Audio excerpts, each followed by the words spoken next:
Tamil cinema actress தன்னை விட ஒரு வயசு மூத்த பொண்ணை கல்யாணம் பண்ணிக்கிட்டவங்க யார் யாருன்றதை பார்க்கலாம். அதில் நம்பர் 1 மட்டும் யாருன்றதை பார்க்க மிஸ் பண்ணிடாதீங்க. நம்பர் 3 ஸ்னேகா பிரசன்னா. இவங்க 2 பேருக்கும் 2012 மே 11 கல்யாணம் ஆகுது. பிரசன்னாவோட ஸ்னேகா ஒரு வயசு மூத்தவங்க.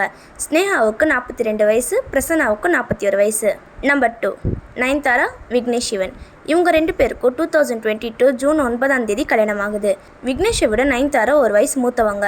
நயன்தாராவுக்கு 39 வயசு, விக்னேஷ் சிவனுக்கு 38 வயசு. நம்பர் 1 யாருன்றதை பார்க்குறதுக்கு முன்னாடி இது வரைக்கும் நீங்கள் நிஷ்டா கிளிக்ஸ் சேனலை சப்ஸ்கிரைப் பண்ணலைன்னா சப்ஸ்கிரைப் பண்ணிக்கோங்க. அப்படியே லைக் பட்டனையும் தட்டி விட்டுருங்க. நம்பர் 1 தனுஷ் ஐஸ்வர்யா ரஜினிகாந்த். இவங்க 2 பேருக்கும் 2004 நவம்பர் 18 கல்யாணம் ஆகுது. தனுஷை விட ஐஸ்வர்யா ரஜினிகாந்த் ஒரு வயசு மூத்தவங்க. தனுஷுக்கு ஜூலை வந்தால் 41 வயசு ஸ்டார்ட் ஆக போகுது. ஐஸ்வர்யாவுக்கு 42 வயசு. தனுஷ் ஐஸ்வர்யாவும் இப்போ ஒன்றும் இல்லை, டைவர்ஸ் கொடுத்து பிரிஞ்சுட்டாங்க. நான் சொன்னதில் உங்களுக்கு எந்த கப்புள்ஸ் பிடிக்குன்றதை கமெண்ட் பண்ணுங்கள்.